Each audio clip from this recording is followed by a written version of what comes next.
all the neighbors that I grew up next to that were all older than me, you know, they all skated. When I say my neighbor skated, I'm serious. Like my left neighbor, right neighbor, across the street, like all up the street. Like we had a really like active neighborhood, and it was on a really big hill. So, you know, I would start bombing like small parts of the hill. My dad would catch me in the street and just board would go flying, but he would catch me, you know. And then I made it to the top of the hill and would bomb down and be able to stop. And it was just cool, man. And from there, my dad realized we needed some ramps, so he built us all our own ramps, and it was pretty awesome. My neighbors were stoked. We actually got the opportunity when Tony Hawk was moving his ramp out of our net that was in San Clemente. They offered to give it to us, and we just had a backyard with just grass, and it actually fit. So we put his whole vert ramp in our backyard. I actually started skating vert for about like 6 months, and then the neighborhood threatened to kick us out of our house if we didn't cut it down, so we just cut it down to 6 feet, and we had a buttery mini ramp. The reason that I wanted to be a skateboarder and I had so much fun with it was because when I put my mind to learning kickflips, because I saw all my friends doing it, and I was like 4 or 5 years old, and I wanted to do it so bad. And I'm just a little guy, and you know how it's hard to do it when you're that small, and I just practiced every single day, and I would do it like 100 times a day.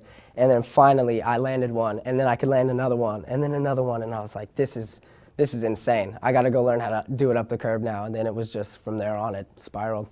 I went on my first skate trip with Chris Naratko and the whole World Industries team when I was 8 years old. So I got my first taste of the skateboard life kind of early and really abruptly, you know. My mom actually still went on trips with me till I was 13 years old because she saw what was going on, because I didn't care. All I wanted to do was skate. I was there to skate. I didn't care what they were doing at night or, you know, what was going on. I just wanted to be on the board as soon as we could, all day long.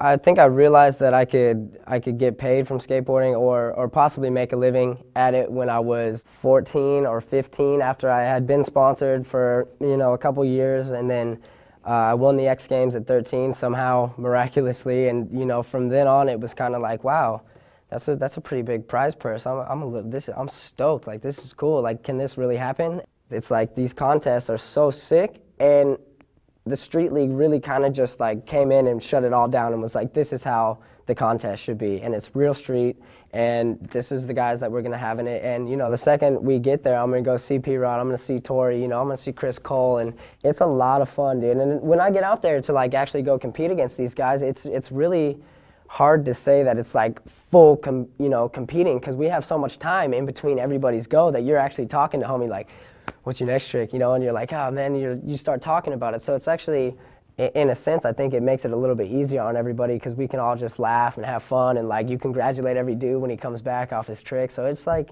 you know, it gives it that team vibe. It's pretty cool.